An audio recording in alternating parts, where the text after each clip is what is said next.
not too happy with what's going on around us. Redeem the time, because the days are evil. The Bible has not changed. Boldly proclaim the restoration and preservation of Christian values in America. Satan has brainwashed a whole nation. As goes the church, so goes the nation. Nobody's convicted of anything anymore. And now, here's Last Call with your host, B.J. Edwards.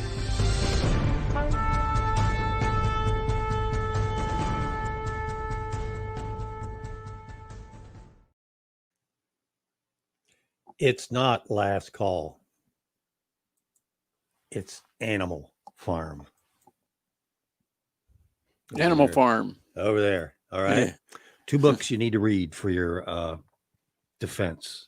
You need to read Animal Farm, George Orwell, and you need to read a book by Mason Weaver called The Rope. They're both important. What we're experiencing right now is what Mason describes in The Rope, and I'll let you read that because it is just incredibly predictive in terms of what we're doing right now. We're self-imprisoned, folks. Hey, good morning. Good morning. Off with a smile, right? Yeah. Yeah. Last Call Must See Radio every Saturday morning starting at 10 a.m. Eastern. Welcome aboard. Where there's smoke. Yeah, there's something going on. Mm-hmm. This morning's subject on Last Call Radio is the cost of not putting an election fire out, which I fear we're going to experience. There you go. That's better. Yep. All that updated technology there that I just changed that with.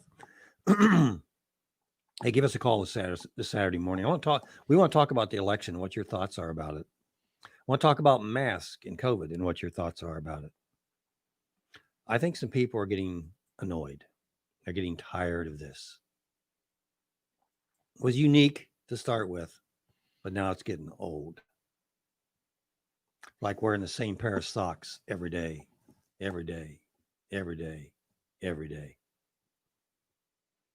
Hey, and we have a special guest this morning. We'll be interviewing a COVID survivor. After our first break, he's by the way, he's one of the 98 percentile or 99 percentile, however you look at that, of all Americans who do survive COVID. Got a very informative story to tell. Christian Talk Radio with a Sting every Saturday morning from 10 a.m. till noon. You can watch via YouTube. By the way, be sure to subscribe.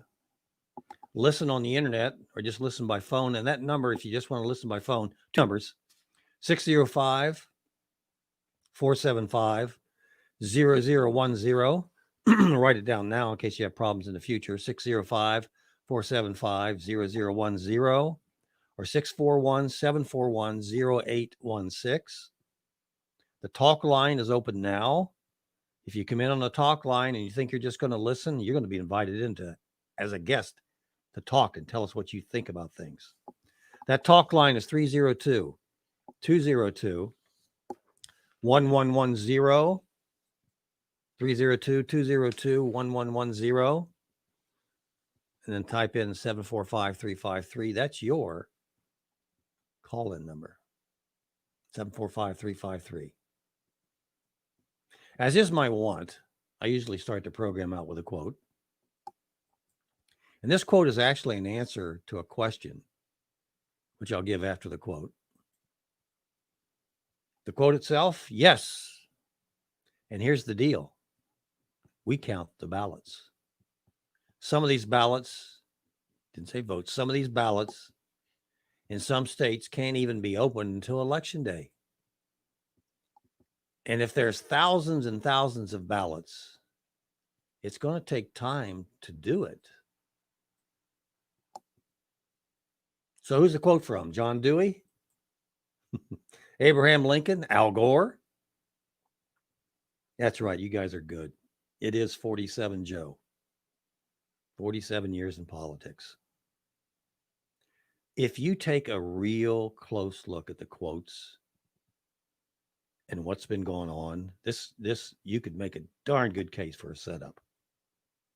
We're not going to count the votes until after the election is over with, and it could take a while.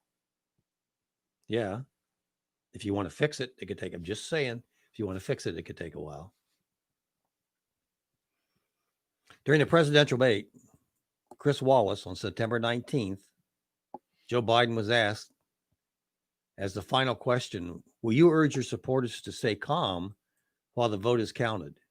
And will you pledge not to declare victory? What's a president-elect, Mr. Anderson? What is that? I'm not sure. It's not a legal term that I understand. Will you pledge to not to claim victory until the election is independently certified? I suppose if you count the Wall Street Journal, the New York Times, and some other liberal publications, there's an awful lot of questions that need to be asked. An awful lot. Not just about the voting itself, but you need to pick up some of these quotes and go, wait a minute. It's almost like they were anticipating this happening. Yeah. And they complained about the Russians spending $104,000 in ads on Facebook. If you looked at in-kind contributions from Facebook and Twitter, you're talking not millions, you're definitely talking billions of dollars in aid to an election. 5 days before the election, I lost my Facebook page. No explanations. Just gone. And of course, you can't ask questions if you don't have a Facebook page, right? Because you have to ask it through Facebook. And guess what? My able assistant here, Mr. Anderson, same thing, same day, same hour. Boom, gone. How'd that happen? Not to mention BJ lost his. So Biden has pledged not to declare victory until the election results are certified. And the results have not been certified. So does that mean he hasn't declared victory? You know, YouTube went down a few days ago. And when I tried to get into a YouTube video, it had something like Joe Biden wins 2020 election. Swear to God, Joe Biden wins 2020 election. That was the fallback for this quote unquote YouTube problem. I thank Mike Huckabee for his contribution in terms of that information. I opened a temporary Facebook page after all of that, created a new email and logged on as a whole new person. Here's what happens. My only friend on the Facebook page was Donald Trump. And every time I got a Donald Trump post, Facebook added these comments. Joe Biden is projected winner of the 2020 U.S. presidential election. That's the same message that I got on YouTube. There it is. There's just 3 examples. I mean, I could have got 50 of these, but I did 3 of them just to say this was relentless. And I'm sure this is happening to other people on Facebook. Yep. Listen, when the allegations against President Trump started 4 years ago, a close relative of mine made the statement, well, where there's smoke, there has to be fire, right? Russia. Yet, astonishingly, the allegations against Trump, and there were hundreds, maybe thousands, none, 0, zip, nada, held water.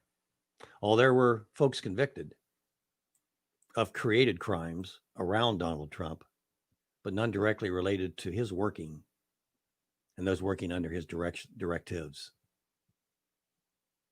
Folks, stay tuned. We're gonna dig deep into this November 3rd election that was basically mailed in. By the way, do you remember Al Michaels and the U.S. hockey team? Do you believe in miracles? And the U.S. hockey team actually won the gold medal. Now, on a totally different subject, chuckle, it's my understanding that 94% of the folks in Washington, D.C. voted for Joe Biden. Now, let's just say, for the sake of argument, that they all work for the U.S. government. Deep staters. I believe that's what we call them. Let's just say that there's a questionable presidential election, and the decision to clarify, this ought to scare the living dickens out of you, the decision to clarify any possible misdoings come back to Washington, D.C. Are you with me? Remember the U.S. hockey team? Well, I'll just leave it at that for the time being. More so on that later, by the way, if you want to call in. You either get it, or you won't get it. I got it. I heard that. This, we're going to have a guest on in about 4 minutes. He's here. Yep. He's watching. He's watching. Uh-oh. He's laughing at So you. we're going to talk about him. You're either going to get it or you're not. But I will guarantee you that if you haven't been exposed to it already, you will be. I'm talking about COVID. And if it's what they claim it to be, if it's that contagious, it will be absolutely impossible for you to avoid getting that exposure. Just absolutely impossible. Virus threat, Windows Defender summary. I'm telling you, Mr. Anderson, we've got more technical things going against us. More things popping up. Yep. Oh, geez. This past week, I had a repairman scheduled. He called me. He has a fever. He called the next day going to the doctor. I haven't heard from him in 5 days. I'm guessing that he got it. And yes, I appreciated his concern for me. Up until this week, I knew of no one in my immediate circle of friends and family, no one that had COVID. Now I've heard of folks that may have had it. I've heard of that, but nothing directly. Nobody that I knew of had it. Then this gentleman who had one the repairman, I'm guessing that he had it. And now I'm starting to hear about other stories. I think you have one too, Mr. Anderson, don't you? Well, yeah, I had this conversation with my son a few days ago. He knows a lot of people. He's out and about a lot. I know quite a few people. I'm not out and about a lot, but I know quite a few people. Neither one of us knew anyone directly who had COVID. However, we had heard of someone who knows someone, several times, but no one that we directly knew personally. Well, he calls me yesterday and says, well, remember that conversation? I said, yeah. And he says, well, we know someone who has it. Daughter of a friend of ours, works in a restaurant, has been tested positive. She lives in a household with parents who are serious about masking and the whole gamut of germaphobe behavior during this whole thing. But yet they contacted the disease. The daughter did, probably working at the restaurant. Anyway, little story there. See, well, again, other than the repairman, I really couldn't say that I knew anybody. And then the other day I'm on YouTube, and Jeff Morgan is a friend of ours, and I watched his YouTube, and Jeff evidently had contracted COVID. That famous virus. Yeah. And I'm going, man, I finally know somebody. I'm going to bring Jeff on. We're going to take a quick break. When I bring Jeff on, 302. He's itching to get on there and tell you about 302 202 1110. 302 202 1110. If you ever wanted to talk to anybody and get an honest answer about COVID, good, bad, and indifferent, today's the day to do it, folks. 302. Keeping you informed. This is Last Call with BJ Edwards.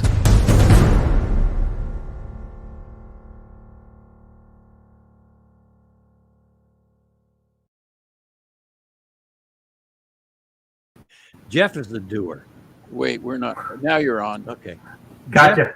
Jeff is a doer. And you need to understand that. Jeff, and we probably talk a little bit about what Jeff's been doing recently and then getting back on to get more details because there's some very interesting things that are happening, especially in the area of marriage. That's that family thing again, right? But we're bringing on Jeff on this morning to talk about him and a situation that occurred. Jeff, when did you get COVID? How long ago? So I was just writing down some dates. I think it was on October 23rd is when I really started to feel the symptoms. Now, a little bit prior. What were the symptoms? What were the symptoms? What first came along? So as I recall, it was more like just the raspiness, the feeling like you had the sore throat and everything. During that weekend, that was a Friday, Saturday, Sunday, started to get a fever, some sweats. I felt like I was completely worn out. I spent almost the entire weekend sleeping. My bones felt like they were just in pain all over the place, and that's why I went to see the doctor on Monday. On Friday, I actually called for an appointment, and the earliest appointment was Monday. But it was. I will not pretend that it wasn't a little bit miserable. It was. Like I said, I was in bed almost the entire time. I was keeping myself in isolation in our house here. And, even though you're in bed, you sleep, you wake up, you sleep. It's like the time goes by very slow. It wasn't a lot of fun. Okay. So it started with a raspy throat. Where you started coughing, you got the chills, you started to run the fever. That's pretty much like, did it feel like just a normal flu coming on? Yeah, but, I've had different things like this in the past, and of course, I've, a couple of years ago, I had a couple of things, and I said, boy, it almost sounds like I got COVID ahead of time before it was even around, right? So it's not the first time that I've had symptoms like this or anything, but because of the nature of COVID, and because, of course, with my stepson in here, he's very medically fragile. We have to be very careful about a lot of things. So I immediately isolated and went after it immediately. Went to see the doctor immediately because if it were to pass on to him, it could be a very, very severe situation. No kidding. Yeah. So you went to a doctor, and there's a story behind the doctor as well. But you went to you're feeling really bad. Yeah. And what happens next? You're sleeping a lot. Your bones are aching. You kind of feel like you have a little bit of fluid in your lungs or something. At the same time, that's what I felt like. So I went in there, and the doctor was Dr. Yvette Lozano. She's been a little bit controversial because she has been saying, since President Trump said something, that you can treat a lot of the stuff with hydroxychloroquine and also zithromycin or something like that. She also prescribes things like zinc, aspirin, a couple of things that, they're not really like hard prescription drugs, but basically hydroxychloroquine. And she gave me a steroid as well, B12 shot. So there were a couple of things like that. I went in the next day, and already at the next day I started to feel better. Went in a week later on, it was basically cleared, but she said there were a couple of things in my blood that she was concerned about. So she kept me on an additional week. I went in on Monday, and I was completely cleared. And to be honest with you, BJ, I actually feel better now than I did ahead of time. She put me on a very austere diet. And so I lost 20 pounds in 2 weeks, which is, I wanted to lose it. I wanted to manage it, right? Well, so this was a crash course. It's kind of like Christians with sin. We want to manage ourselves. We don't want to get rid of it. We just want to manage them, right? But I had to. She was a keto doctor. She's worked at the ER about her experience and everything. She just said, "Hey, her get mad at me because I just didn't know what she could do." So I adhered to the diet very, very strictly, and like I said, I lost a lot of weight, which. She said, from what she's seen, one of the things, we talk about comorbidities, but she also talks about issues like if you're overweight, if you have higher blood sugar and stuff like that, you actually create a host that is more receptive to getting COVID and to letting it multiply, to letting it stay there. So hers was an approach that it worked. And do you want me to tell you how I first found out about Yvette, the doctor? Yeah, I loved it. Now Yvette is kind of infamous thanks to you. Well, she is. The story behind it is this: she was speaking down in Dallas. I don't know if it was late April or early May, but I just had my video camera down there, so I got it and I put the video on. I didn't think anything of it, and it was one of those videos. It was, it took upon a life of itself. It had almost 340,000 views, which I've never had a video that has done that. And she said, she has a very small practice and she was looking to go into semi-retirement and so on. And her daughter works for her. And a couple of days she said, Mom, we're starting to get these calls, like maybe 15 calls a day. Within 2 weeks, it was about 60 to 80 calls a day. And so when I'm talking to Dr. Yvette Lozano, I said, I'm the one who took the video. And she says, you're the one? And she talks about, do you realize how much you disrupted my life? And she was talking about it in a good way, but then she called one of the office staff and he took the video. What should we do to him? And the lady said, charge him double. Well, I'm thinking, give it to me for free from all the marketing, right? Like, evidently. Yeah, but what happened though, BJ? I mean, it's interesting because people have said, like Woody Allen used to say, half of life is showing up or just being there. And doing something, we were at a thing last night that said just do something, and I thought, okay, doing something is easy for me. I don't know that I can do anything well, but I can do something. And anyway, it turned out that I heard of people that contacted her that were in the emergency room, almost on death's door, and they came out. So I mean, indirectly, she did the stuff, but I mean, indirectly, I had a part perhaps in helping to some people save their lives. And, I think that that's important. Hydroxychloroquine has been maligned in the media.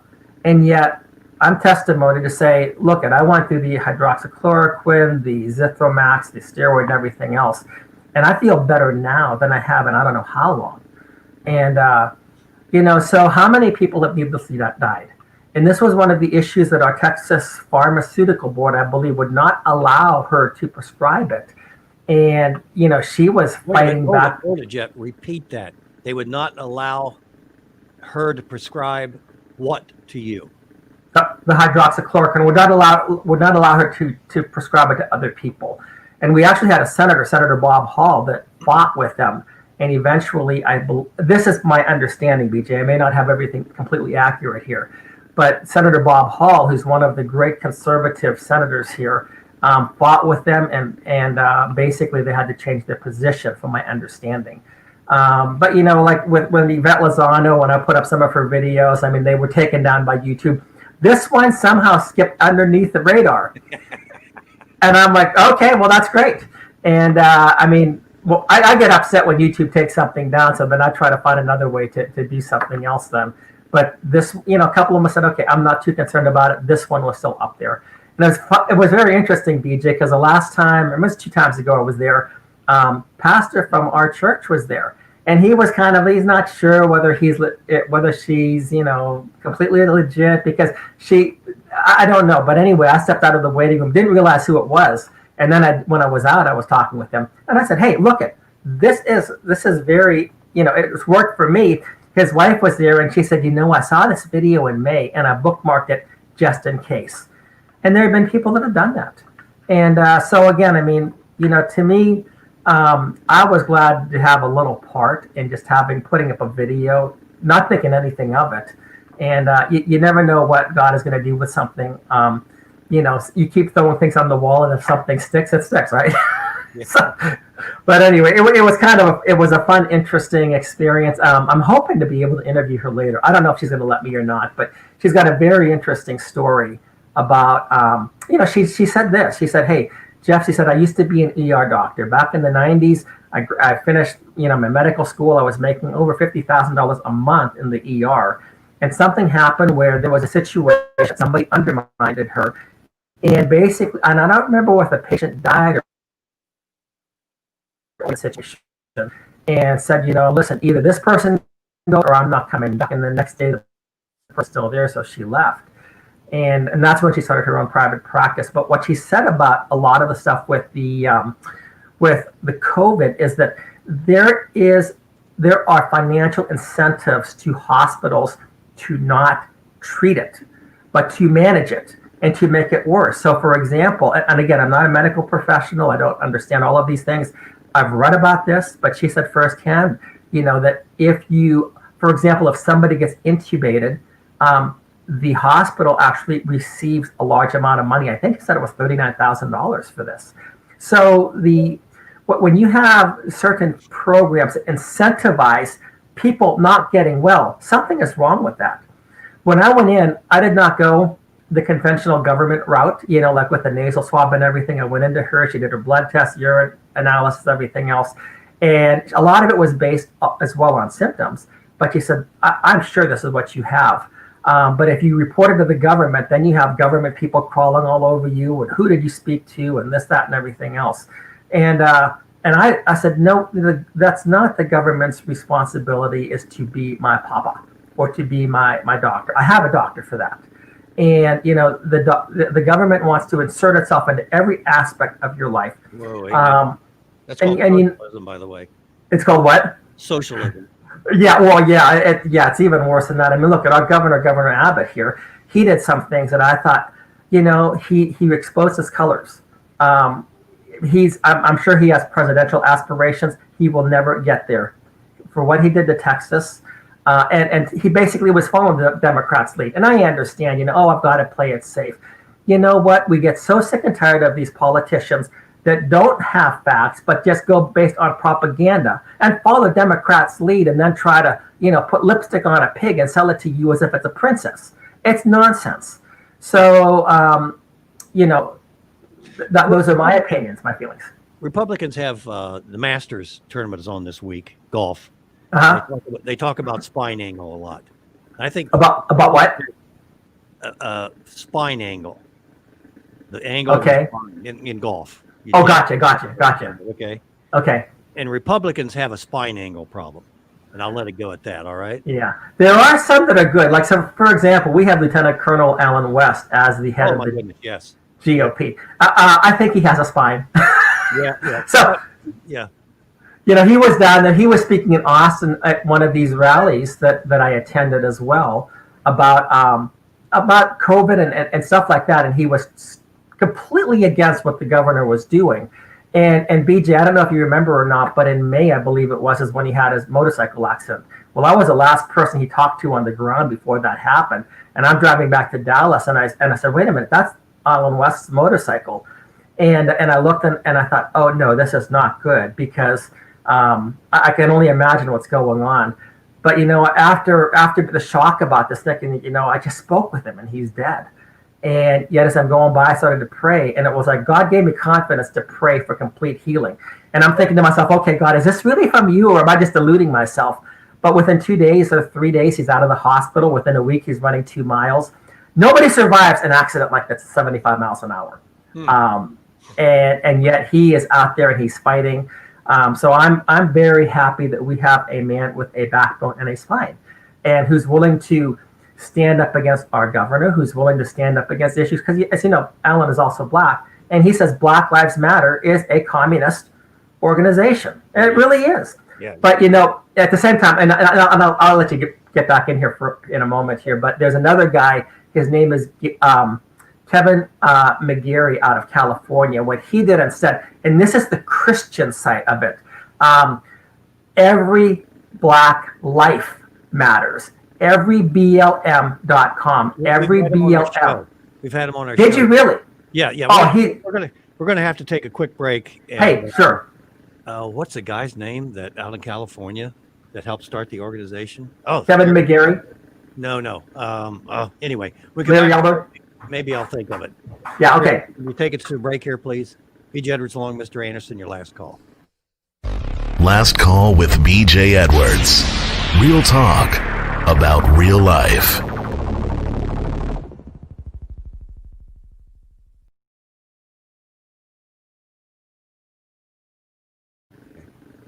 There we go. BJ Edwards along with Mr. Anderson, your last call. We're on the phone with Jeff Morgan. a COVID-19 survivor. I have some more questions I want to ask about your doctor's office. Sure. The guy that we had on that helped start this, wrote the book, was Jesus involved in politics, or Jesus was involved in politics? For the life of me, I cannot remember his name, and I talk to him all the time. It's crazy. Anyway, I'm getting a cold, so it's part of that, or I'm getting COVID. Who knows, right? You never know, right? We're on with Jeff Morgan. He's from Texas. Yeah. Nice to know I'm sitting next to you here. I got a mask here if you want to wear one. I'm on a neighborhood discussion about COVID this week, and of course, wear the mask. And one of the people said, I said, please respect me. If I thought I had it, I wear a mask. And then this individual says, well, I wear a mask to protect you. And I told her, I said, okay, go ahead and turn the mask inside out. I'm okay with that. All right. Yeah. Yourself. Yeah. So you'd had to been there, I guess. So BJ, when you talk about masks, one of the things, because I would wear a mask, but I would wear it with my nose exposed. But I mean, and because I was trying to be polite and respectful to others, but I felt the same way. But when I read about some of the statistics, from what I read, 71% of the people that got COVID wore a mask all the time. Whoa. 14% of the people that got COVID wore a mask most of the time. So 85% of the people that got COVID wore the mask either all the time or most of the time. So tell me again how masks work. And, I'm just saying that there's a lot of stuff that, in my opinion, I'm not an expert in this. I'm not a medical person or anything like that. I have talked with doctors, and they think that some of them think that the whole thing is nuts. But I'm like, okay, so you have 85% of the people. They're wearing masks all the time, and they come down with COVID. And you know what else we don't talk about, BJ, is when it talks about the deaths of people, over 40% of them have occurred either in nursing homes or assisted living facilities. Usually those are the result of government policy. What has happened here with the elderly people and stuff, like many of the elderly people that have died, I think it's criminal. It was needless. Yeah. Well, I've got a note here from one of our listeners on our chat line. Is my aunt died of election day and they tried to say it was from COVID-19, but it wasn't. Test was negative, yet the state of Ohio, by the way, I'll trade you governors any day. The state of Ohio still added death to the COVID deaths, to the CV deaths. Yeah. Well, we number one, we wanted to trade governors with South Dakota so we could get Kristi Noem down here. No, we're on the list number one there. Sorry. Yeah. But it's funny because Alan West was saying when he was airlifted to the hospital after this motorcycle accident, he just said, "Do not say I died of COVID." And you have to say that. Yeah. You have to say that. Yeah. You don't really know. Your doctor that you went to, did you ask her how she came across hydrochloroquine, how she decided to use that as versus all the other exotic things that you can use with regards to treating? So what she said was this, is that President Trump actually mentioned it, and I think it had to do with a French study or something like that. And she said, well, if the president mentions this, maybe he knows something. So that's kind of how she started to do it. And she told me the other day when I was down there, she said, look at the continent of Africa. How many people have COVID or have died from COVID? Very, very few. Hydroxychloroquine is available over the counter there. People take it all the time. For malaria. And yeah. So I mean, this idea that maybe it's not safe for you. It's been around for 60 years, and like you said, it's treated a lot of things in the past. And why not try it? You're willing to manage a person to death to make money, or to have a statistic, or to throw an election for Joe Biden, should that be the case. How many people were you willing to sacrifice? And what really bothered me, CJ, is that, as you said, I mean, okay, if it's going to happen to some degree, it's going to happen. I'm not, maybe we can reduce it for a time. But do you know, in Texas, for every person that has died, there's been over 100 people that lost a job. Now that they may be back, there are businesses that will never come back. How much destruction takes place when the cure is worse than the disease? How can you proclaim that, we've managed COVID? And Joe Biden still wants to keep masks on. And look at what they try to do to churches, what they try to do to families, what they did by separating elderly people and not letting people visit them. It was criminal. It was elder abuse. And I mean, I'm very adamant about this for some personal reasons. Yeah, we had a regular listener to the show whose father passed away, and there was limited, and I mean very limited visitations that they Right. could have with that individual. Did you have any? You don't have to share this, but you talked about comorbidities earlier. Yeah. And you look like a pretty healthy dude right now. Did you have any concerns going in? Well, I've got this or I got that, and maybe that's gonna hurt me. I don't really think I had that. I was overweight. I still can lose a few more pounds. So, I mean, and like I said, I wanted to lose weight, and I was actually kind of in progress, but it was like one step forward, one step back, So, I mean, I know about the back portion. yeah, but I mean, when she was very adamant about this, and like I said, it was a very austere diet. It was basically almost a keto, no sugar, no carbohydrates at all, very small portions. I told her one time I had 4 pieces of meat, and she said, or 4 portions of meat, 4 bites, and she said, that's 2 bites too many. I'm like, oh man, this is like hard stuff here. And like I said, I did not want to get on her bad side. So people, a lot of people, and I thought, 20 pounds to lose it that fast. My rationale was, okay, I'm under a doctor's order. But the other thing is which is better, to have 20 pounds that you don't need or to get it off? And, so I did get off 20. And like I said, I'm looking to lose a few more as well. But health-wise, BJ, I mean, what can be meant for evil, God can use for good. Mm-hmm. And, and that's the way that I looked at it. I will tell you, though, that there were people that, thought, well, you got what you deserved. You weren't wearing your mask, right? Blah, blah, blah. Loving that. I'm sure they were loving that. I sure Yeah. there a lot of people out there praying for me. I know, to get it, right? Yeah. Yeah, I know. I got you. It's crazy. Hey, I had an article here that I was going to read last week, but I never got to it. I'll read it this week because I think it's very Yeah. Did you know that in 2008, Dr. Anthony Fauci co-authored a paper on the Spanish flu epidemic, a real pandemic and the most devastating of modern times. Yeah. The Spanish flu swept the entire planet in the wake of the First World War, caused millions of deaths. In the studies on the actual pandemic, what did Dr. Fauci and his colleagues find? Fauci revealed was the most victims of the Spanish flu didn't die from the Spanish flu. That's right. According to Fauci, the main cause of death was from bacterial pneumonia. But how did they get that? And the bacterial pneumonia was caused by, drum roll please, wait for it, wearing masks. Really? Yeah. So, and it's interesting that you say that, BJ, because several years back, I use a CPAP at night a lot of times, and I wasn't cleaning it regularly. And I started to get some stuff, and I started to think, is it possible that my CPAP is dirty and that's causing it? And, so I said, okay, I need to start cleaning this. I bought a machine for it, and I haven't had the same thing. But I think that, the bacteria from my CPAP, I was breathing that all night. And that may have been how certain things started. And, as far as the masks, they're dirty. Let's be honest with you. I mean, do you wash your mask as frequently as you wash your hands? No. You put this thing on, and that's why, I'm going to breathe in through my nose. I can breathe out through my mouth. If I sneeze or whatever, that will stop everything. But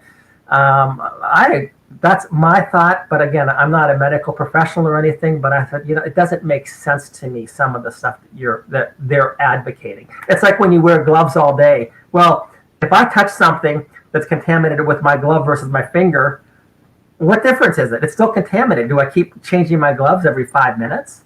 Or, like other people do between patients? I don't. I don't wear gloves anyway, but that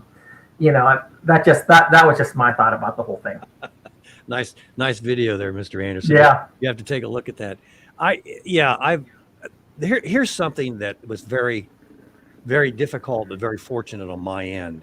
When all this first started, I did some research, and I was willing to wear the mask, and I even had gloves. I bought extra gloves, so I wear the gloves too. Right.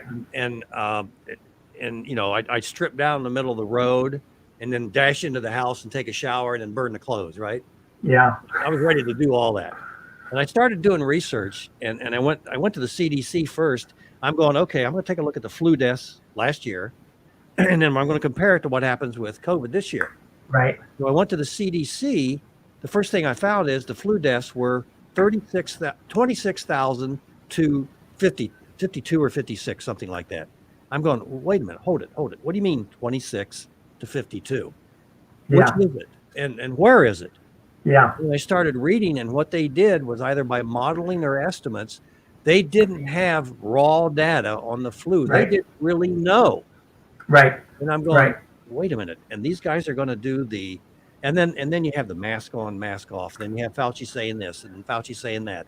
And you have so much information that's conflicting. Yeah. And I'm going, okay, the founders died so we could have the liberties and freedoms we have today. Am I going Right. to give them up that easy? Yeah. No, Yeah. I'm not. Yeah. So I started asking the questions, and nobody could answer the questions. So Yeah. and this was the hard thing. And this was when it first started. I didn't wear a mask when it first started. Now, that may not sound like much. It's easy for me now not to wear a mask, although the governor of the state of Ohio just changed that. What he's going to do, by the way, is if you walk into a store without a mask, they're going to go after the owner of the store. Yeah, and that's completely. I think it's completely wrong. So, BJ, I did the same thing. You know, when I was at CPAC this past February, that's when I started to hear a little bit about COVID and stuff like that. And I spoke with people from the Epoch Times and different things. But you know, somebody there got COVID, and I'm thinking the whole thing. To me, I thought the whole thing was overblown. I just didn't know enough about it. But then, it's like you, I started to look at the CDC, and I said, well, wait a minute. And I started to look at the worldometer as far as the deaths. And, you know, like they were all occurring up in New York and New Jersey or that area right there. I'm like, okay, well, this isn't even a Texas issue here. But then you'd have people from New York that would travel to Florida and you know, Washington and the nursing homes. Yeah. I would look at it for 2 weeks. And look at it for 2 weeks, I just thought that it did not make a lot of sense to me. What was listen to the media, and they would change their stories repeatedly. What they would tell you to do one day was the wrong thing to do the next day. And I'm like, this is crazy. Everybody's just guessing. But there's a doctor here in this area. His name is Dr. Frank Jenko. He'd actually done a lot of research on this. He was upset because he was supposed to go to like his nephew or something like that was in this basketball tournament that got canceled. So that's really got him going. But he did a lot of research on this, and he said the whole thing is garbage. The whole, you know, he was willing to go after, debate anybody, Fauci, different people here. He said it was completely unscientific. He talked about a couple of reports put out by the Rockefeller Foundation and something else as well. I don't remember what it was. But he said some of these things were already planned. You know, when they had this report, this was a perfect time to try to implement the stuff. And, you know, again, I listened to him. I interviewed him because it's not my area of expertise, but I think that Dr. Frank Jenko, his last name is Genco. You could probably find him if you look up Jeff Morgan, Frank Jenko. I've got some videos on there. And, you know, he was very knowledgeable about the topic, and he's willing to debate it with everybody. And, but you know, people wouldn't pick him up on it. I guess maybe I don't know why, but it was a shame because I would love to have the public debate, not the media telling me everything that they want me to know what to think and how to think. That's nonsense. I wanted to do one for the show. You're breaking up a little bit, Jeff. I wanted to do a debate for the show, but I couldn't find anybody that would do a debate. He'll do a debate. He'll do a debate. I can guarantee you. I'll contact him. The other side. The other side. Yeah. Yeah, exactly. Yeah. They own the property. They're on it. They've got their tents parked out there, and they're not gonna take a chance on losing what they've got. No, absolutely not. That's insane. Yeah. So anyway, go ahead. Go ahead. No. I was gonna say. So you guys up there, how are you doing as far as the COVID? Are you now under restrictions and stuff like that? I don't know what's going on up in Ohio. It's coming. Like I told you before, the governor, he shames. He socially shames. That's what he does. If you're not wearing the mask, then you're a bad person, and that's a continual theme with him. Business owners need to be more responsible, and you know, there's so much conflict between what they allow to be done and what's being done. You compare one thing to another; it's not consistent. None of it is consistent. Right. but he is like a little Hitler or a Mussolini, and he is going to lock everything down again. He's setting the stage to do that. He's got people from the Bureau of Workers' Compensation, brown shirts, Mr. Nanderson and I are calling them, that are going out. They are literally going out to businesses to see if anybody walks into those businesses without a mask. Yeah. I mean, and then shut down the business. Yes, exactly. For 24 hours. Yeah. Take away their food license or take away their drinking license. This is just insane. So there's another issue too here with the churches, and I was at a Texas Values dinner last night, and the churches at the beginning, they're like, okay, we don't know, we're going to shut down for a couple of weeks, out of respect. But then you saw that it became an attack on people of faith, an attack on the churches. Right. And what has happened at this point in Texas, the pastors have said, never again will we let this happen. Never again will we let this happen.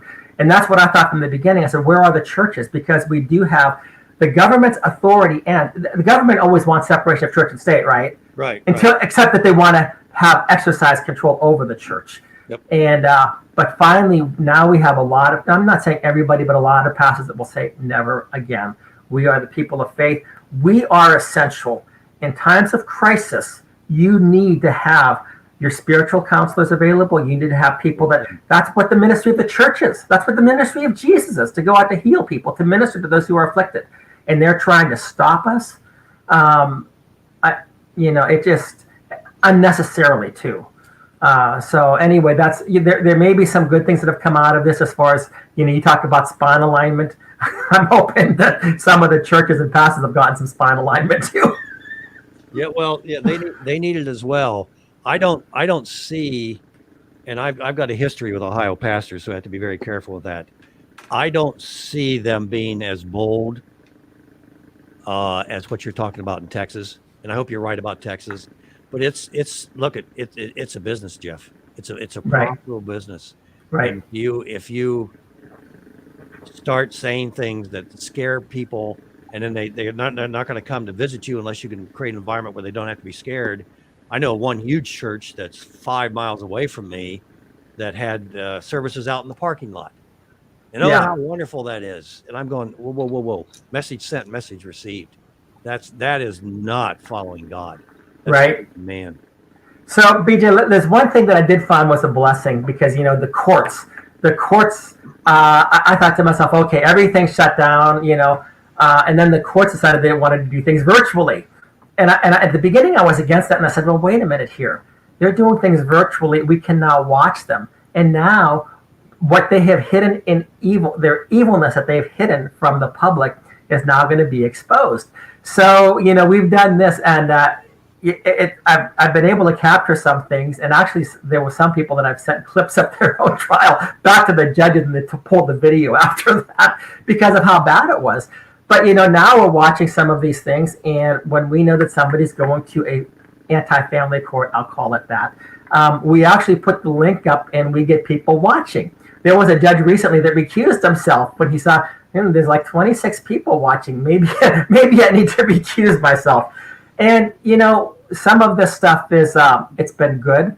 But now I'm also watching at the same time that some of these judges are now saying, well, you can't record our videos. Really? Is there some reason that, some podunk judge is telling us that if you record, you're in contempt of court? Our Texas Supreme Court broadcasts everything over YouTube, and they archive them so that we can always see them. And yet you have some podunk judge, some anti-family court judge who says, well, if you do anything like this, we can hold you in contempt of court. BJ, you could be held in contempt of court in Ohio if you recorded it. I think the whole thing is ridiculous, and I think it's going to give us an opportunity to possibly challenge that, because we need transparencies in our courts. Our courts are part of the greatest evil, especially the so-called family courts. They are part of the greatest evil in our society, in my opinion. No matter how they try to portray themselves as being nice and kind, they are destructive. And we can talk about that another time, especially if we talk again about the issue of the no-fault divorce case and so on. Which I love. Yes, I agree that the opportunities are increasing. We both agree on that. It's obvious. I mean, you can't deny that. the thing that I'm really hoping for is that we get more volunteers. Mhm. Now, you're a volunteer and I'm a volunteer, but there's an ad on the radio here in Ohio for a company that has inserts for shoes, and one of the ladies talks about somebody that has had fasciitis, plantar fasciitis, Yeah. and has had it for years, and finally came, had it for 30 years, finally came to the shoe store, and the lady says, well, where have you been all my life? And I feel that way, and I'm sure you feel that way when you're out there and you're an activist and you're trying to change things. And now people are well, they're not showing up yet, but they're talking about it. Right. I can't wait till we can get to the point where, well, where you guys been all my life? Yeah. That's what we're looking for, and it's going to have to happen. It has to happen. Yeah. And I mean, and the thing, BJ, is that a lot of people say, well, I don't have any talents. I can't do this, I can't do that. But like I said, the thing is, can you do something? Just do something. And that's a pretty low bar. And that's where I started. And I said, okay, I can do something. I can do something. I don't know what I mean. I can do something. But the interesting thing is you start to walk through these doors and other doors open for you. And sometimes, it's like the 5 loaves and the 2 fishes. Look at what Jesus did to bless it. And if you look at 1 Corinthians chapter 1, when he talks about those whom God has chosen, he's not chosen the rich, the mighty, the this and that. He's chosen the things that are not, that he might shame the things that are, that he might get the glory. And so, I mean, that's kind of what I look at. And as you start to do it, you find out, like you said, BJ, other people, you start to meet other people. Yes. And you realize that, hey, I've been looking for this. I'm glad that you have this talent. I'm glad that you have this time. I'm glad you have everything else. If it's dependent only upon us, we're bound to fail. But if we know that the little that we're doing is in the hands of God, that changes the whole dynamic. Yep. So that's the way that I view it. And this isn't about necessarily about other people. What I've learned, and I'm sure what you've learned, Jeff, is that so much about myself, and also about my relationship with my Creator. Right. I would have never known had I not been swimming upstream and had to do some of this stuff on my own. You develop some kind of a spiritual muscle there by doing it. And if that's not, that should encourage you folks out there that are thinking about whether you can do this or not. The first thing that Satan's going to tell you is, no, you can't. You can't do this, or you shouldn't do this. Think about this and think about that. But here's the deal. If you see a need, flat out, if you see a need, that's your calling. Yeah. It's up to you to take it or not. BJ, I want to just second that too. I was a very, very shy person. Did not like to be public or anything. And when I first started doing my own videos about the issue of no-fault divorce, I mean, I'm in a backyard. I'm in a yard talking to a camera, and I'm thinking to myself, or maybe the devil's telling me, how stupid. And I had some people telling me how stupid I was. Who are you? Who are you to do that? Who are you? Yeah. What do you think you're doing? Yeah, but now you look over the course of years, you start to meet people. We have a case in front of the Supreme Court. There have been times, BJ, that I've been shaking in my boots, basically, when I'm speaking to people. And I'm like, God, do I have to do this? You're always looking for an excuse not to. And I thank God that there have been a couple of times that I did, regardless. And at those times, he strengthened me. But then it's like, if you walk through that, you do have the strength. If you back away from it, you may never have the strength.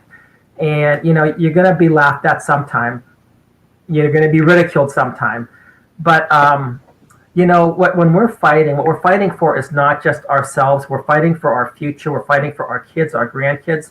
And there was one man who said this: I used to preach to change the world. Now I preach to keep from being changed by the world.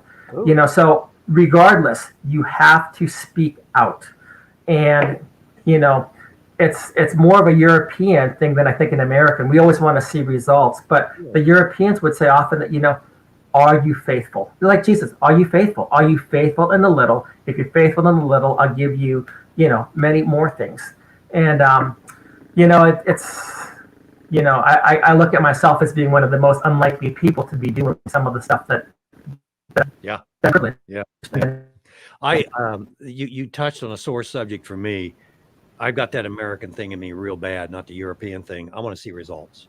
Yeah, yeah. Lord, I've been doing this for 33 years, and what do I have to show Wow. for this? When I was in business, it was a slow start, but I was a very successful businessman, and I Right. got that success.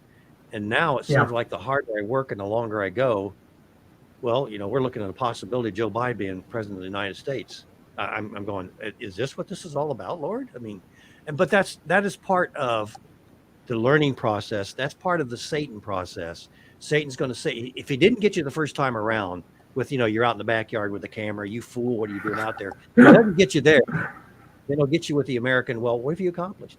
Huh? Yeah. It's been 30 years, it's been 20 years, it's been 10 years. And what do you have to show for all this? Right. And I can honestly say internally myself, I've seen changes in myself. Right. But dang it, Lord, that's not what I'm out here for. I'm out Right. to change the world. Right, right. And BJ, what I've done, I've had to adopt the view that, maybe maybe it's not this time right now, but I'm always hoping that there's somebody with better skills and talents and ability and smarts and everything else that maybe they'll see something that I've done and say, you know what, I've never thought about this. And, and that they can pick it up. So, I think without people that have gone before us, we would not be where we are. And I'm not saying that I'm a big trailblazer or anything, but I'm hoping that at least to have something out there that I don't know what God's plan, how God's going to work it out. I know what God's plan would be, but how is he going to do it on earth right now? I don't know. But, if we are not faithful, he's being crippled in the sense. God is omnipotent, but he works through people. And he works through those people that he should not be able to work through. That people would say, well, you of all people? You're right. And but look at the people that Jesus chose as disciples, and they changed the world. Yeah. And it was Jesus and the Holy Spirit working through them. Well, you've monopolized most of our time today, so we've only got about 3 minutes left. Shame. Okay. No, you've been very instructful. You've said a lot of good things that I hope our audience can take home with you. I'm really disappointed that nobody called in because there should be questions about COVID, but that's okay. I mean, we, you, I, Mr. Anderson, and who else is listening have accomplished what we need to accomplish today. It's done. Put it in the books. It's in ink, and Right. it's over with. We're going to get you back on because the marriage issue obviously is close to my heart because of what I do with a natural family. Right. How important that is with regards to the family. This is, in the beginning, God created the heavens and earth and everything in it.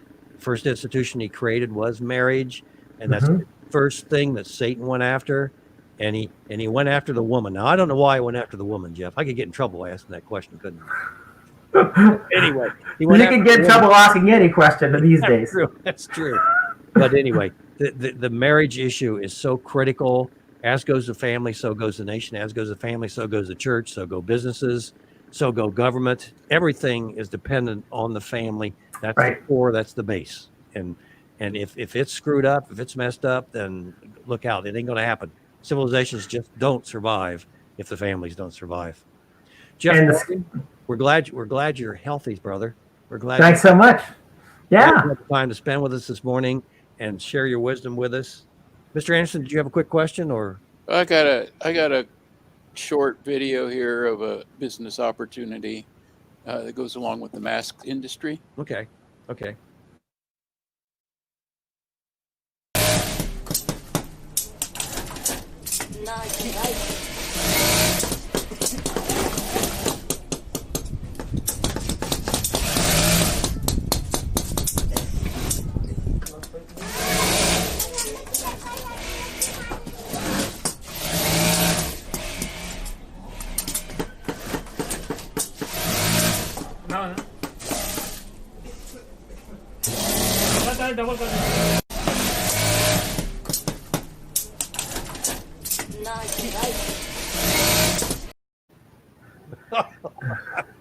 I don't know where you got that, Mr. Anderson. Hey, BJ, Mr. Anderson, I wanted to say, I may have been one. I could have stayed home and everything had I been receiving millions of dollars from foreign governments, and I could have hid in a basement. I could have built a basement for that, but I did not have that luxury of receiving foreign subsidies from other people, and having a son that was, making deals on my behalf. But next time around, I'll have to remember that, right? All right. Yeah, we got to get out of here, Jeff. I know. We'll talk with you later. Thanks so much. Bye, man. Thanks. BJ Edwards along, Mr. I don't know where you picked that up, Mr. Anderson. I can't trust you for a minute, can I? You just off the reservation. And hey, when we come back, we're going to talk about the election, folks. We're going to talk about the election. That needs to be discussed. It also needs to be discussed if we don't do something, folks. If we don't do something, this is going to get very, very interesting. Top of the hour break. Yep. And we're all righty. Here we are. Keeping you informed. This is Last Call with BJ Edwards.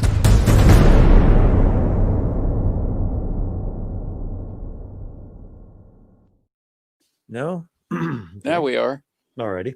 Now we're back. Oh, Jeff disappeared.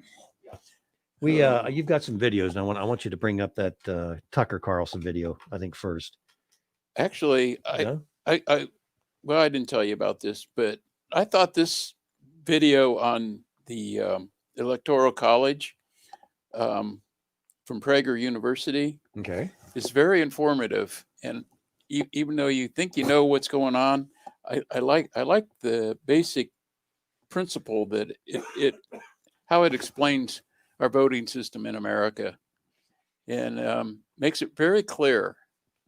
And maybe it'll help some of our listeners, watchers, viewers, that's the word, have some information to share with other people when we talk about this process.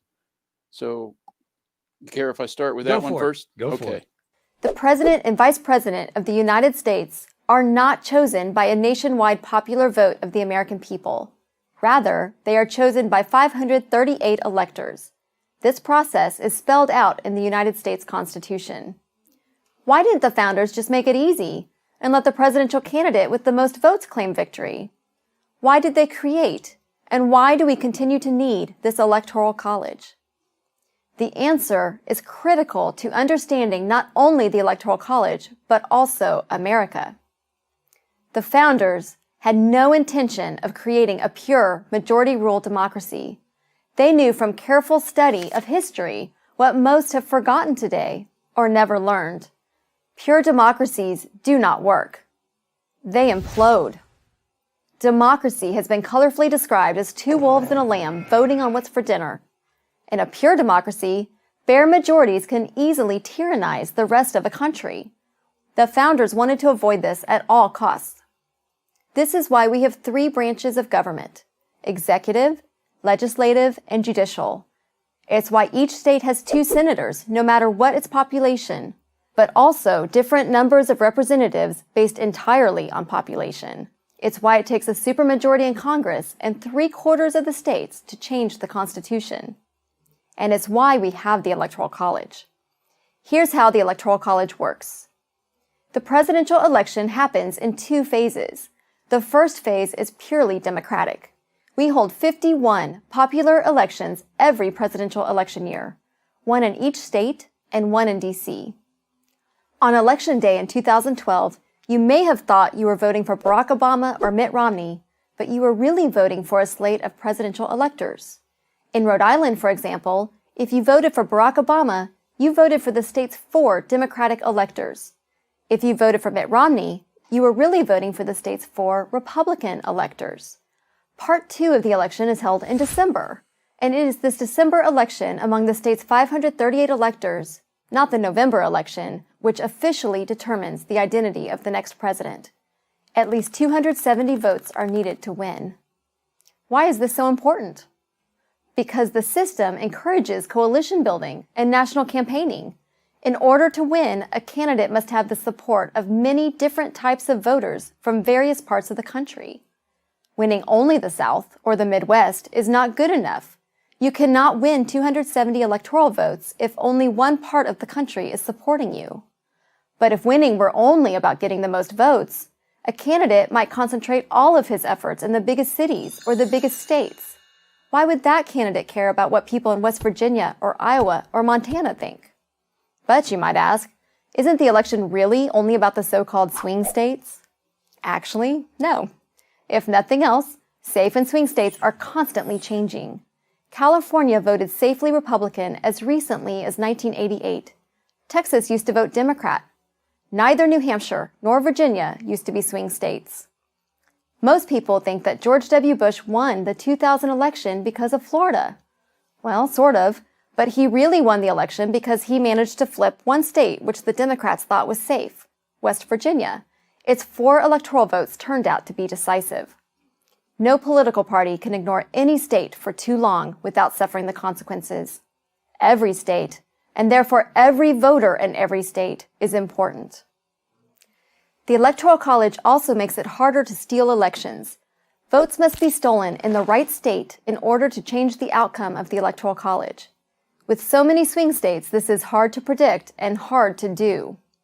But without the Electoral College, any vote stolen in any precinct in the country could affect the national outcome, even if that vote was easily stolen in the bluest California precinct or the reddest Texas one.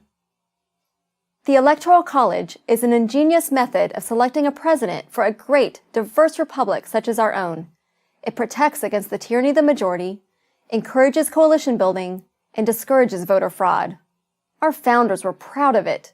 We can be too. I'm Tara Ross for Prager University.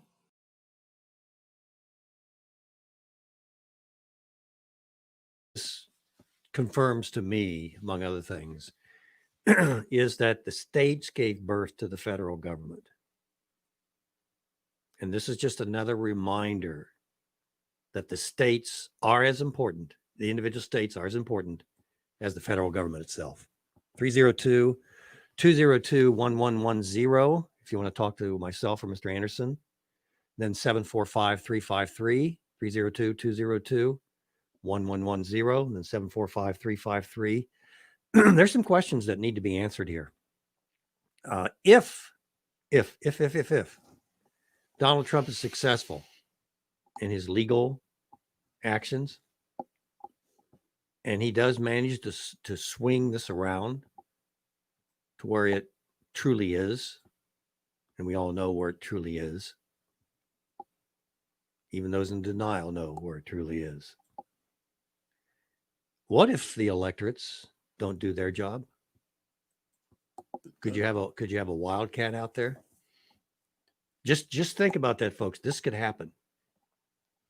And we're depending on the Supreme Court to help us with this. There's no guarantee that they're going to do that in terms of swinging this around. Roberts, a George W. Bush appointee, Roberts is a liberal. Yes, I said that. He's a liberal. He's a perfect replacement for Kennedy. Perfect replacement. Other than the fact that he holds the top slot there, which is a big problem. This is the same George W. Bush that says Donald Trump should concede the election when there's been no official count yet. Just saying, there's so much going on out there. So much going on out there. We're being so... Tucker Click will be next, Mr. Anderson. We're getting so saturated with possibilities that aren't genuine. They aren't righteous. Church, we've kind of asked for this. Fathers, you've asked for this. Those kids that are in Seattle and in Minnesota that are causing all the trouble, they have parents. Where are you, parents? Where are you? You should teach your children respect for authority in the homes. You should teach the difference between right and wrong in the homes. And don't say, well, the church did it. You can't blame it on the church. Not total blame. No, you cannot do that. You have culpability here. You have responsibility. We always like to pass the buck, don't Yep. we? And by the way, ignorance is no excuse under American law. Did you know that? Something under biblical law. Yeah, I'm hoping not, because I've got some guilty things that I have to put my hand up in the air for, but it is what it is. Well, we repent of those things and ask for forgiveness. I mean, we do have those issues. We are responsible. Yep. I'm going to read a little note from Liberty Counsel. But before I do, I want to be noted that if the powers to be do not resolve this issue with this election, Joe Biden, if he's the man that he says he is, should be saying, okay, I'm a unity guy. There's some questions out here. I don't believe them, but you're entitled to know the facts. Mm-hmm.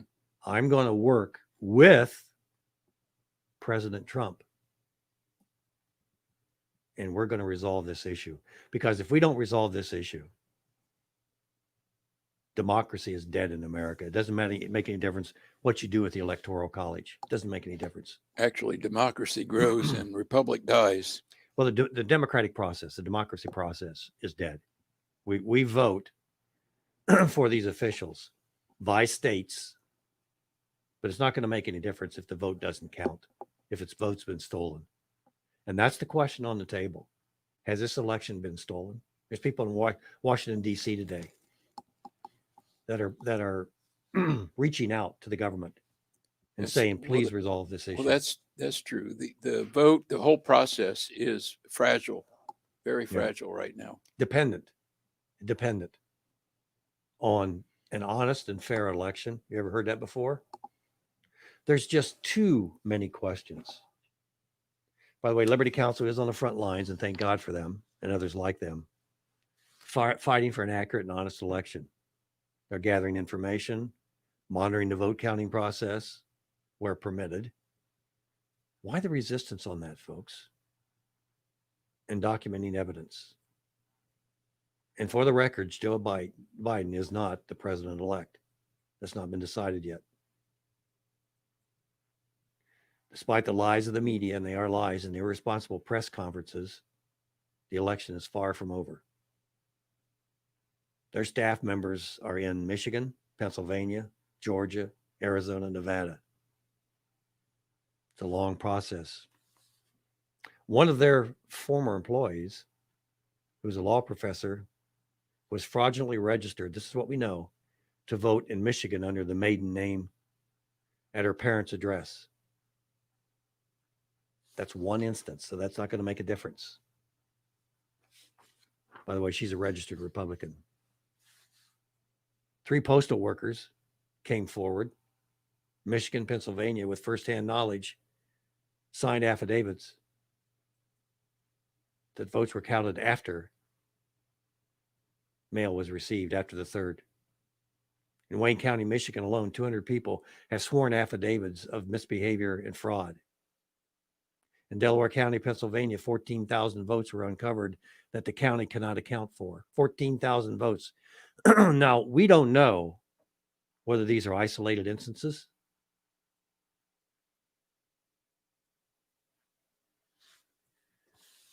I think I heard on the other day, Dinesh D'Souza say it was either 37, I'll just say 37,000. There were 37,000 votes that were counted that in a row voted for Joe Biden. Think about the odds against that.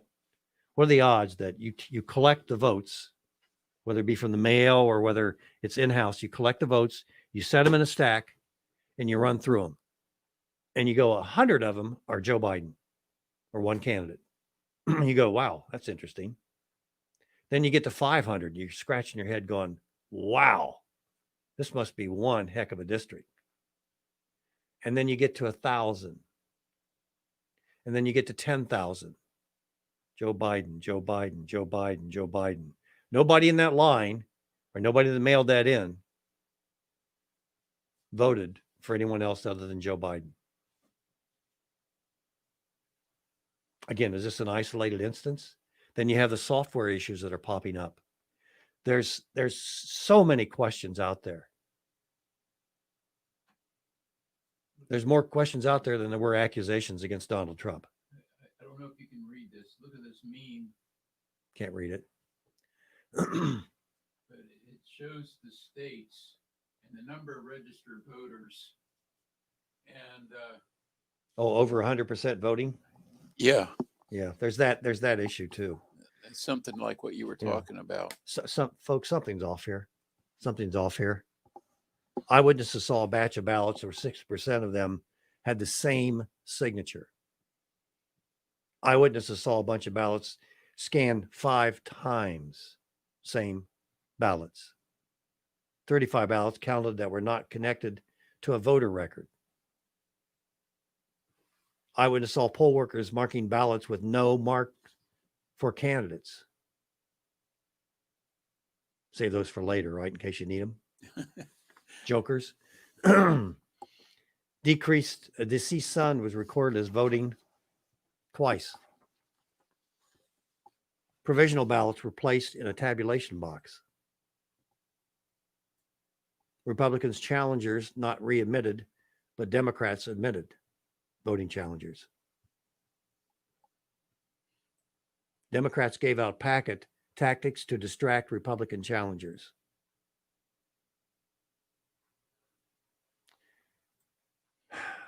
Pennsylvania votes. There's something very wrong with this. And it could be that none of this is true. But the odds of that are like the odds of getting 37,000 votes for one person consecutively. Or better yet, when you open up your dryer today, you look inside, all the clothes are folded. Thank you very much. There's something very wrong with this, folks, and needs to be resolved. Can you imagine what's going to happen if it isn't resolved? Now, you're going to say, well, those folks that were burning down buildings in Seattle and Minnesota, et cetera, they're going to calm down because they got their guy. They got their guy in as president. Don't you count on that for a moment. They all have certain specific needs that they believe, because of the current president, Joe Biden, should be satisfied. Everybody should have everything that they've ever desired in their life. And if we don't get it, we'll be back out there. George Soros, a long time ago, I remember reading this, likes to destroy countries and especially has targeted America. Now, I don't know whether it's George Soros. I don't know whether it's China. I'm guessing that this virus is Chinese related. Yeah, I know it's called the China virus. I get that. But in terms of bringing that to America, why the rest of the world? I guess chaos all over helps China maybe weaken other nations and be able to walk in and take those as well. Or whether it's a religious sect movement, or whether it's a communist movement. I don't know. But all I know is that you have to take America down first before you can take the next step. That's the biggest hurdle. And we're being taken down. Family is being pitted against family. Just the mask. Just the mask. I'm not talking about what the school systems have done to your children, how they've lied to them. Not even talking about that. Just the mask itself, dividing families, keeping families apart, whether it be for Thanksgiving or eternal funeral homes. This neighbor against neighbor. I've got an article here with regards to my neighborhood and the internet and what people were talking about on that. We'll probably get to that after the break. But it's just crazy stuff. We ready for a break, Mr. Anderson, or okay.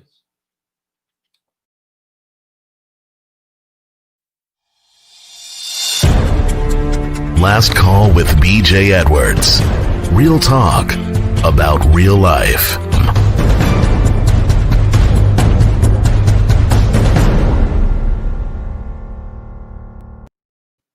Is America going to become a place to visit, but I wouldn't want to live there?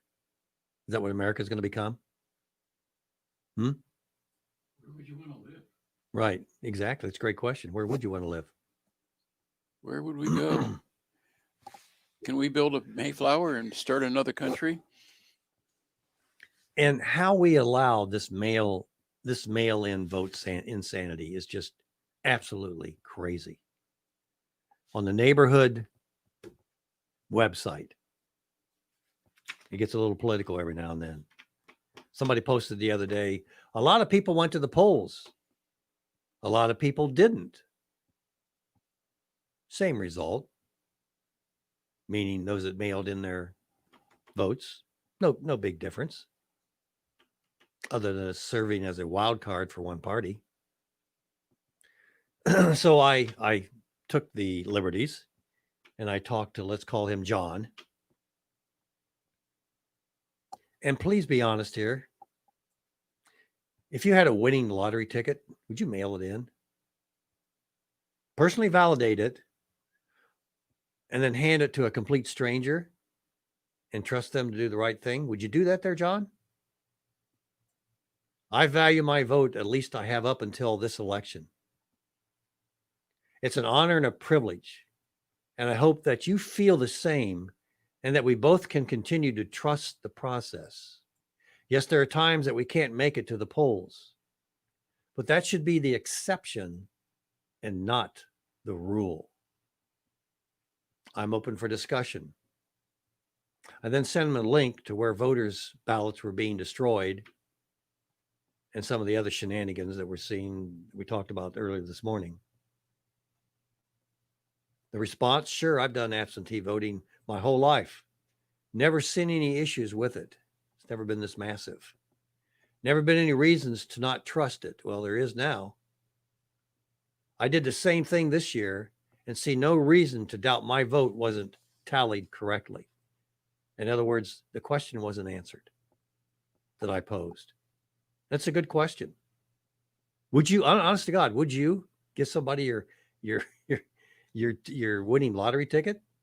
A complete stranger? No, give it to the mailman. Here, take care of this for me. Oh, yeah, sure, I'll do that. Early retirement for somebody. Also, the tweet that you posted me. It's not even worth, I'm reading from John, it's not even worth my time to read.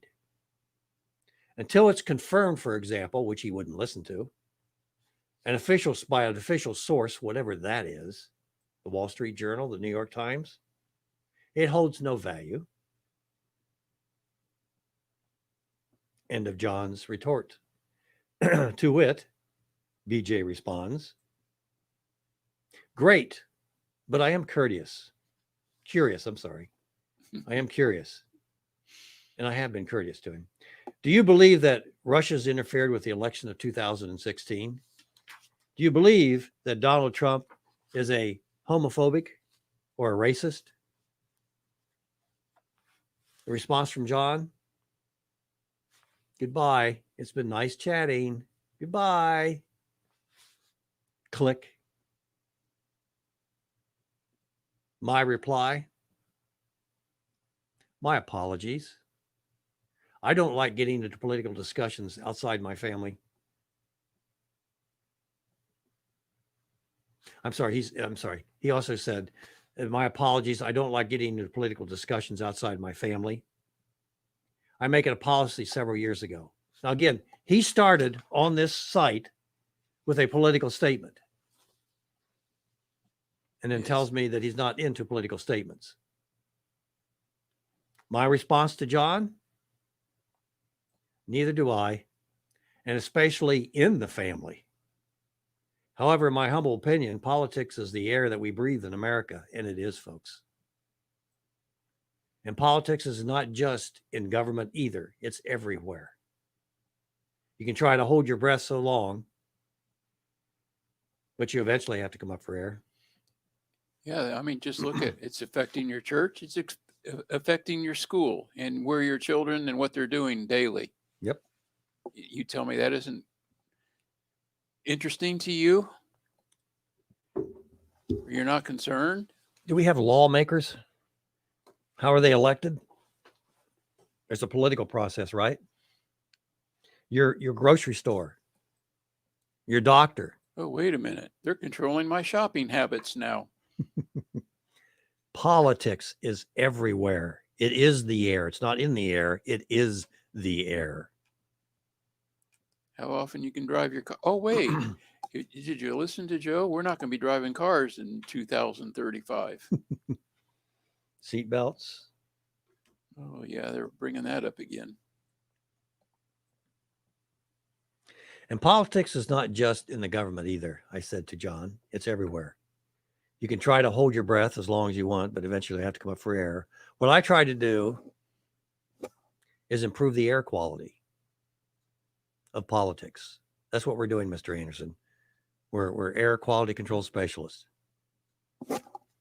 I look forward to the day that you and I, John, just partake of a family discussion. Blessings and in his name. Now, I'll give John credit. He tried to hang up on me, but recognized that maybe there was something wrong with what he was doing. Small victory, but maybe. Hard to measure the size of a victory.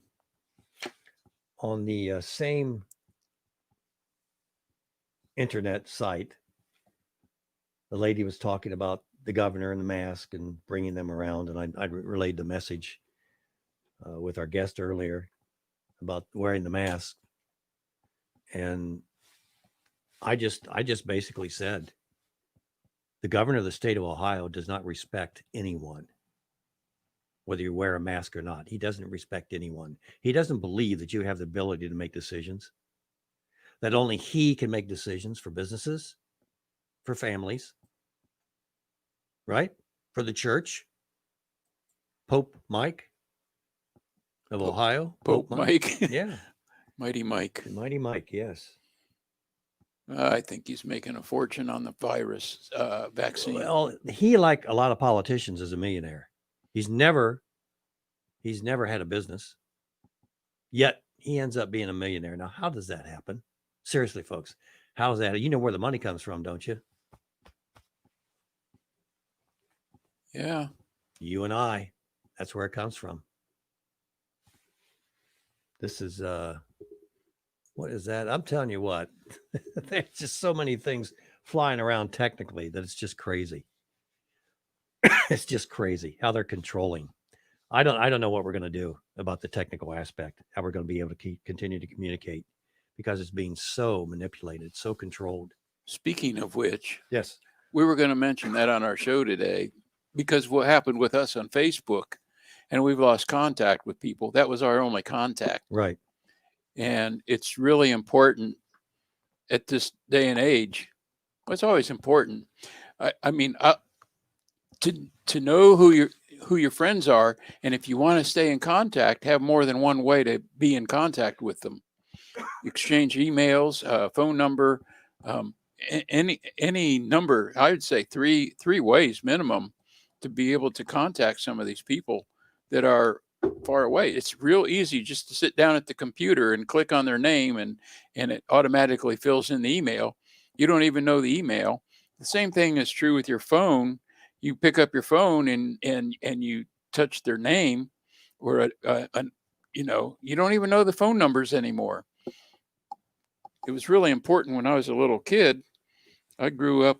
I had to know my phone number and my grandma's phone number, and one of my other relative. I had to have those memorized before Mom would let me out of the house. It was, you might need to get a hold of us, was her reply. I'm like, yeah. Now I look at my cell phone. I honestly could not call one of my kids right now if I lost my cell phone. I would be up doo-doo creek, as they say. Yeah.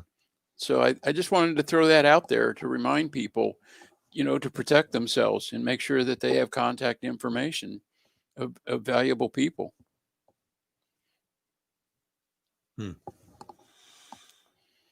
So there's your homework this week, listeners. Biker Bill, thank you very much. Hit the like button, folks, please. Yeah. Show us. Look, we're out here, and we're out here on our own, and we're taking chances, and we're exposing ourselves. We've been noticed, which actually is a kind of a backhanded compliment, but at least it's a compliment. We get more compliments from YouTube and Facebook than we do from a lot of our listeners. Yeah. Yeah. What's up with that? It's how you treat the least of these, right? You never know. We never know when that individual that we're ignoring or disrespecting. Again, we're all in this together. It has to be united, and we're only as strong as what? The weakest link. So how are you treating the weakest link? Well, they aren't a link. You don't know that. You have no idea who's a link and who isn't. Do you? It's up to us to strengthen one another. Right. That's Encourage. very important. Yep. And it's time for a break, and I'm Yep. going to give a little positive message on this Okay. short break here.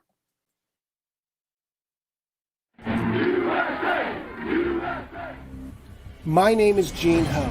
I was Donald Trump's photographer from the earliest days of the campaign until the very last day.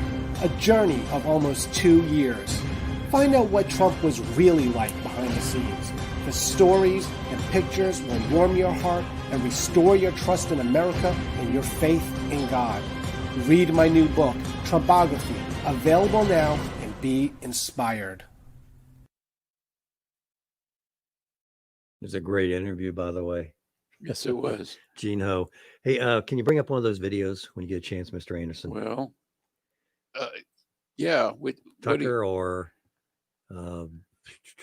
by Mark Dice. yeah, go ahead and bring that up. That'll be fine. Mark Dice. Yep. It's we're getting close to Thanksgiving. It's a holiday season, so yeah, let's do that one. Okay, I got. I'm going to read the headlines here shortly, and the headlines are very telling. They're very telling about where we are. I do understand that the Florida governor passed a law that allows you to defend yourself. I'm going to repeat that. The Florida governor has passed a new law that allows you to defend yourself. I'll say it one more time. The Florida governor has passed a new law that'll help you defend yourself. The rioters. I'm going to play that one real quick. Okay. It's going to. And who's on the Trump team, by the way, folks? 94% DC voters voted against Donald Trump. Against him. When you say, well, Donald Trump could have done this and Donald couldn't, if your employees are sabotaging everything you do, how can you expect to get anything accomplished? Oh, that's just an excuse. Well, maybe, but prove it's not a reason. They're coming out of the walls now. Well, I really would have done this and I lied to the president. What? Florida Governor Ron DeSantis proposing controversial legislation that would expand the state's Stand Your Ground law. This would allow armed citizens to defend themselves against violent rioters and looters. The proposal also adds criminal penalties for engaging in what's called violent or disorderly assemblies. It would also make blocking traffic during a protest a third-degree felony. And drivers who say they accidentally killed or injured protesters who blocked traffic would get immunity. Well. We'll see how that turns out. Yeah. Well, it's a little controversial. Mm-hmm. It is. And you're defending yourself. It's scary. But think about the Trump team. And well, Donald Trump, where do you find experienced employees in the US government? Hello, where do you find them? Where? Come on. On radio talk shows? No. Where do you find experienced employees? Well, you go to where they've worked for the government. Yes, you do, don't you? OJT, yeah. Here's the choice that Donald Trump had. He could hire somebody with experience, or he could have hired somebody right out of college and broke them in. Who's going to break them in, by the way? People that hate Donald Trump, right? Who wants to go to jail? If you work for Donald Trump and you try to do the right thing, what happens? You go to jail, right? They trump up charges. They make your life miserable. Are you ready to sell everything that you've worked your life for? Huh? But Donald Trump doesn't get the right. How can you get the right people? You won't defend them. He'll hire the right people. They do one thing wrong. And then you give him the Dickens. Yeah, see, I told you so. Yeah, I told you so. I'm really looking for a viable presidential candidate. Who you think that could get in there and do the job? We have a businessman who is apolitical that brought this country back financially. And what do? You complain about him because he can't walk on water. It's so sad. Dark winter. We're into headlines. Dark winter. Biden's coming lockdown. Does any of this sound realistic to you? Biden's science advisor calls for 4 to 6 week nationwide lockdown to avoid COVID hell. Oh, yeah, really. Joe Biden, all Joe Biden understands about business, and he's a millionaire, is what he learned in government. How to hide the money. Yes. And share it with family. Or get the family to share it with him. By the way, here's another headline. Hang on a second. Trump just learned that cozying up to Big Pharma always leads to betrayal. Who's he supposed to work with? When you engage somebody, you have to trust them initially, don't you? Who is he supposed to pick from to get this cure for COVID?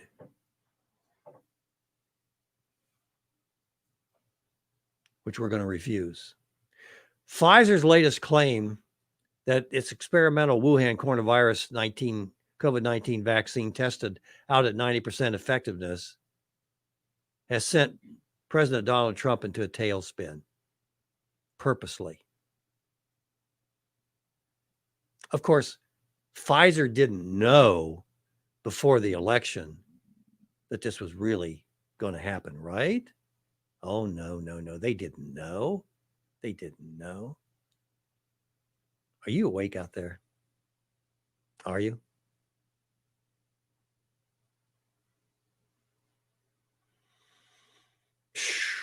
Britons who tested negative for COVID should wear paper wristbands to show they don't have the virus. But you know what?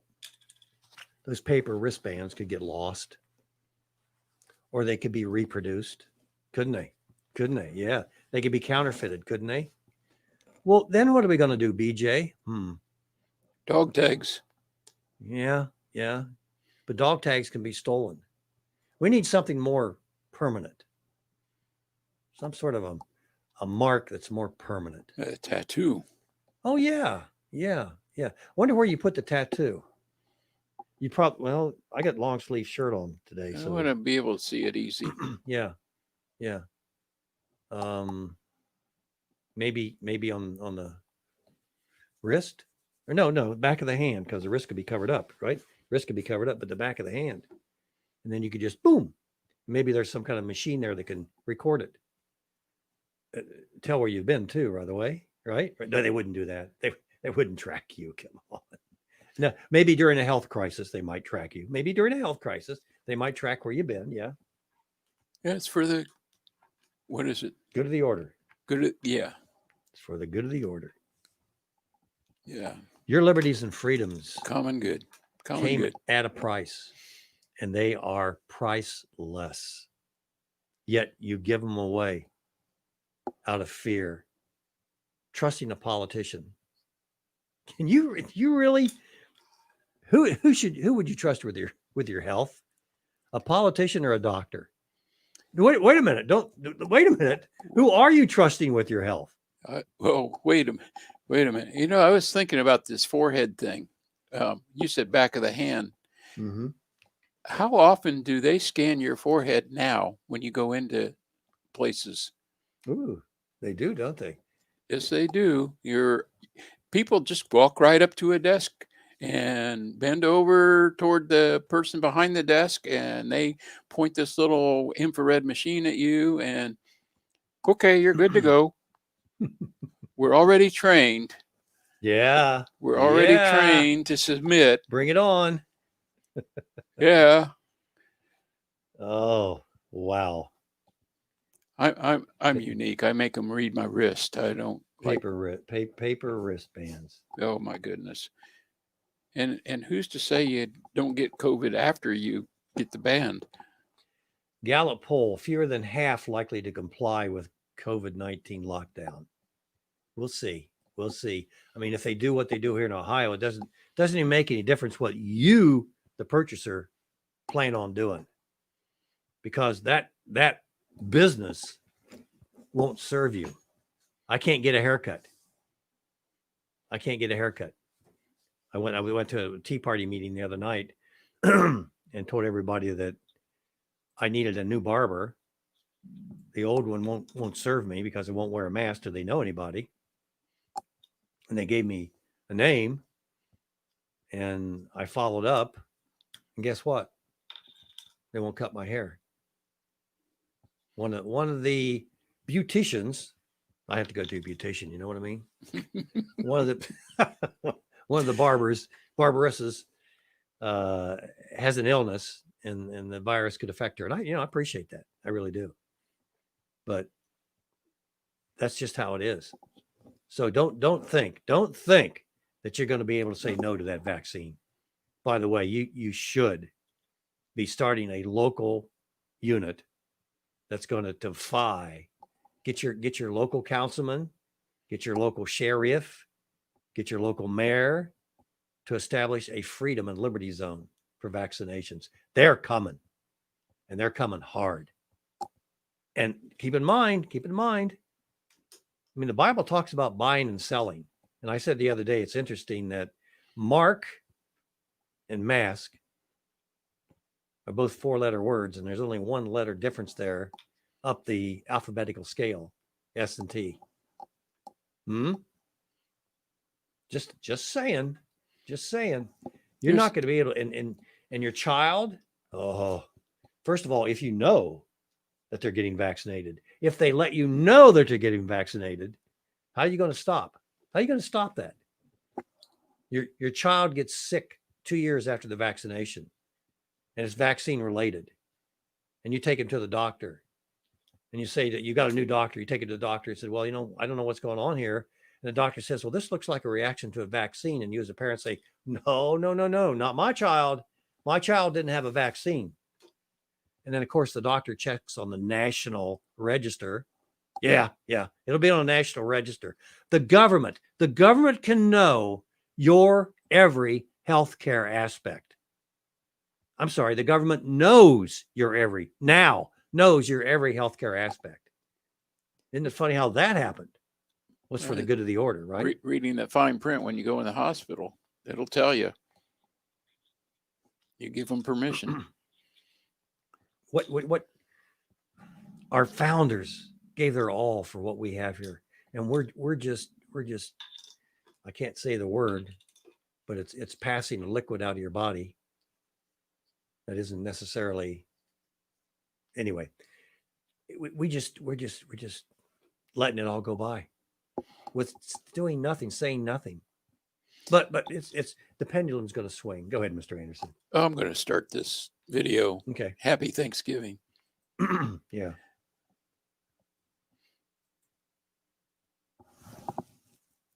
Since liberals oppose nuclear families, traditional gender roles, and American holidays, with Thanksgiving now less than 2 weeks away, many are calling for dinner to basically be canceled because of the coronavirus. California Governor Gavin Newsom says that you're not allowed to have people from more than 3 different households over for dinner.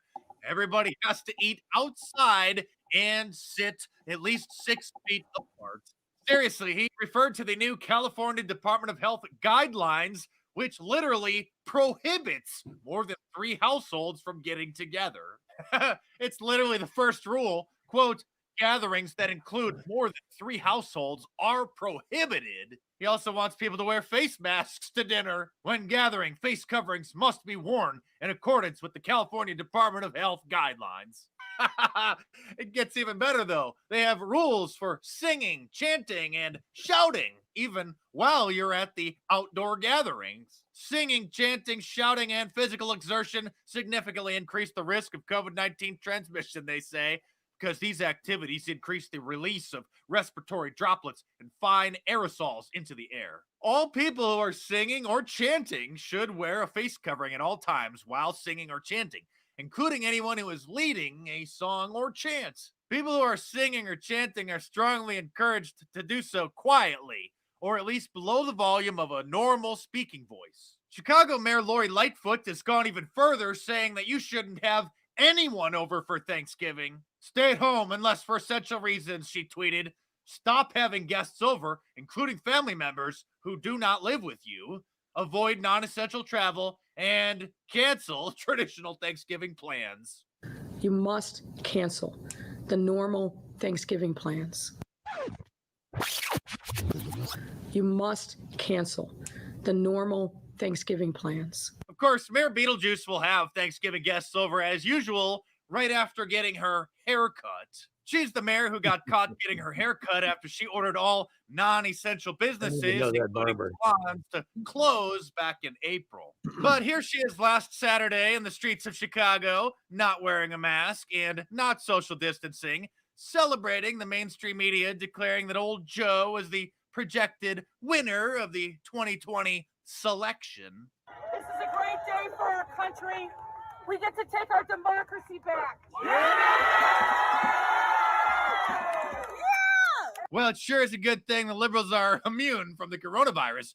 Otherwise, this would have been a major super spreader event. And speaking of hypocrisy, here's old Joe at the first presidential debate saying that he wouldn't declare he was the winner until after all of the votes were counted and certified independently. Vice President Biden, final question for you. Will you urge your supporters to stay calm while the vote is counted, and will you pledge not to declare victory until the election is independently certified? Yes, and here's the deal. We count the ballots, as you pointed out. Some of these ballots in some states can't even be opened until Election Day. And if there's thousands of ballots, it's going to take time to do it. It sure is taking time. It's been almost a week and a half now, and they're still counting. And it's been almost a week now since old Joe declared that he was the winner. And Nasty Pelosi was asked, since the Democrats waited almost a month and a half for Al Gore to concede in 2000, why are they in such a rush to have President Trump do it now? Speaker Pelosi, in 2000, Democrat Al Gore was allowed to press his legal challenge against George W. Bush in Florida for 37 days. Do you think the same type of patience should be afforded to President Trump in his legal challenges? It's most unfortunate that the Republicans have decided that they will not respect the will of the people. I'm sorry, Skeletor, but the will of the people is to actually ensure that our elections are free from any undue influence and underhanded tactics. And I've been telling you guys to brace yourselves for the likely outcome of Say what? Oh, I don't know. You want me to cut it now? Yeah, you can cut it now. You can cut it now. Okay, I got to figure out how. Hey, who is on the Trump team? Really? Wait, we're not. You're not? Gosh darn it. I have to use sign language. Bill, can you hear us? Bill, we're not sure we're on the air. I might have disconnected accidentally. Hmm. Looks like you're on. Okay. Okay, you can't get on. Yeah, you cut yourself off. You cut yourself off. You're fired anyway, so don't worry about it. You haven't fired me in a while. No, I haven't. Who's on the Trump team? Who is on the Trump team here? What is the Trump team? It's anti-establishment. That's what the Trump team is. Are you anti-establishment? Who's your leader? Come on. Who's your leader? Other than Donald Trump, who's your leader? Who is in position right now that can help you out? New York Times compares Donald Trump to murderous dictators. Did he steal our republic? They're accusing him of stealing the republic. The republic's in bad shape, but it's not because of Donald Trump. I'm back. It's because of his efforts. We've managed to survive 8 years of BO. Incredible. We all know Trump won North Carolina. Everbright falsely claimed March for Trump, which is today, in Washington, D.C., was canceled. And that's an attempt to reduce this is sneaky, dirty stuff that we're talking about here, folks. Dirty, dirty, dirty. WHO, World Health Organization, blocks Taiwan from health meetings after pressure from Beijing. Hello. The World Health Organization excluded Taiwan from an important meeting this month due to the interference from mainline China. I think China is a big player in terms of what's happening in America today. Maybe the Joe Biden types of the world are working with them, or maybe they're just being useful idiots. My guess is they're just being useful idiots. Democrats lied about Atlanta water main break to delay Georgia ballot counting. Huh. I hadn't heard that one. They faked. Well, here's what happened. Somebody asked the question, and there was some sort of a water line break, but it was repaired fairly quickly. But for some reason, they shut down the voting count. It wasn't affecting them, but for some reason, they shut down the voting count and came back later. And then the rest is history, right? Too many questions, folks. Way, way, way, way too many questions. And they have to be answered. This fire has to be put out. God help us if it isn't. Now the question is, what is the likelihood that it will be done? You know, Q, I don't know where he is on this. I don't read Q. I haven't heard much about him in a long time. Q would say, just hang in there. It's going to happen. Just hang in there. It's going to happen. All these indictments are coming down, right? All these indictments are coming down. Hillary's gone down. Joe Biden's gone down. No, he's choosing his cabinet. Look at his new cabinet choice. Metamucil to his cabinet. I don't. If you can't see it, it says Joe Biden is considering adding Metamucil to his cabinet. I'll put back up there. Amazing. We are in very interesting time, folks. Very interesting times. The information that we're able to communicate with one another is being messed with. The U.S. government had an opportunity to do something about that. They did not. And I want to make special note of that. This wasn't Donald Trump. This is our legislators. Donald Trump is not a legislator. What could he have done? Executive order? Maybe, but you know what the Supreme Court would have done with that very quickly, right? He can't do this without us, without we the people. And we the people have been asleep. Or we're lazy. Whatever it is, we're not helping. We're not helping at all. A lot of questions. We need to verify what's right and what's wrong here. The questions need to be answered one way or the other. We got the answer with Russia. They did not. Should President Trump appoint a special investigator? Oh my God. What a terrible situation to be in. I don't know about that decision. I'm not saying he's thinking about that, but I'm saying that's an option. This issue has to be resolved. If this issue is not resolved, then those people that are holding America together again, And that is what they call the Christian conservatives. Those people. We the people. If we give up, then it's game, set, and match. You will not like what the results are going to be. You know, No, we're going to do away with fossil fuels. We aren't going to drive cars anymore. We aren't going to fly in airplanes anymore. What else is he going to take away from us? back to the caveman. Back to the caveman. We're going to have to start selling those rocks again, Mr. Anderson. Well, yeah, there'll be a run on those things. We won't be able to keep them in supply. That ridiculous ideas, and he campaigned on that stuff. Yep. I want to give you a nationalist quote, and I want you to guess who said it. Here it is. The distinctions between, let's say, Virginia, Florida, Pennsylvanians, New Yorkers are no more. I'm not from one state. I'm American. Donald Trump is accused of being a nationalist, right? No, that's not his quote. How about Patrick Henry when he gave his liberty or death speech? Henry was convinced that war was around the corner, and he arrived at the Virginia Convention, determined to persuade the fellow delegates to adopt a defensive stance against Great Britain. Nevertheless, many in the audience balked at the approving any measure that might be viewed as combative.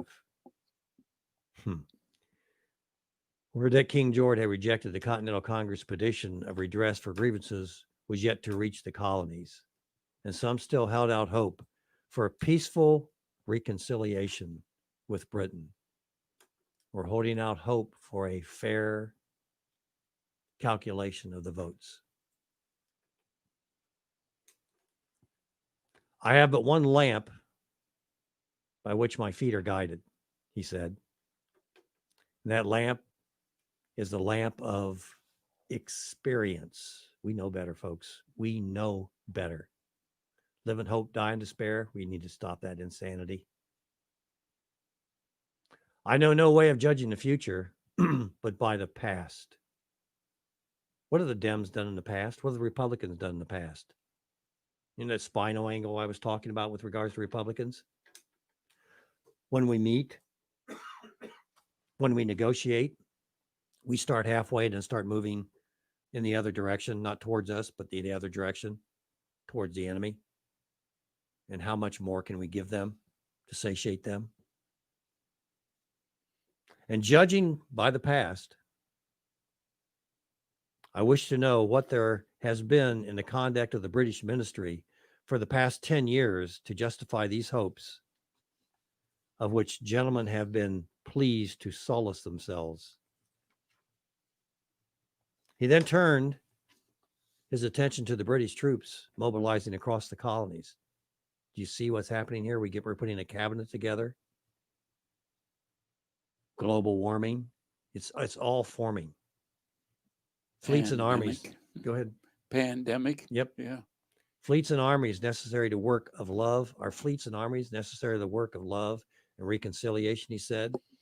Have we shown ourselves too unwilling to reconcile? The force must be called in to win back our love. Riots in the streets. Have Democrats any enemy in this quarter of the world to call for all this accumulation of knaves and armies? No, sir. They have none.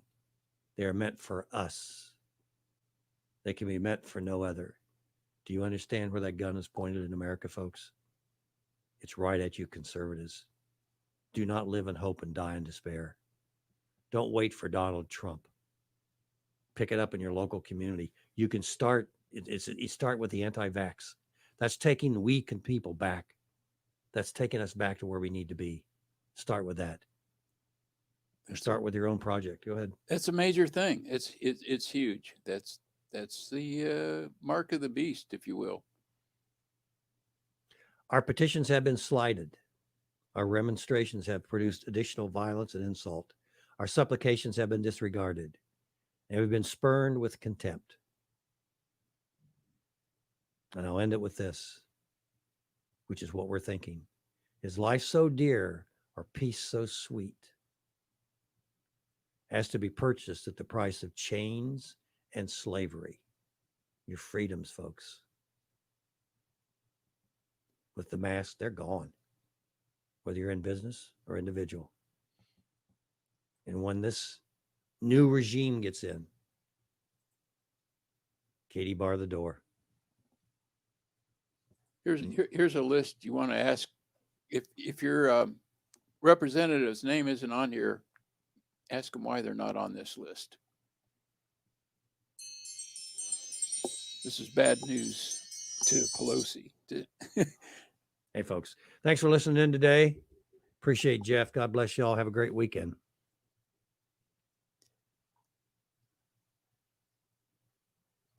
I got to find the ending thingy here.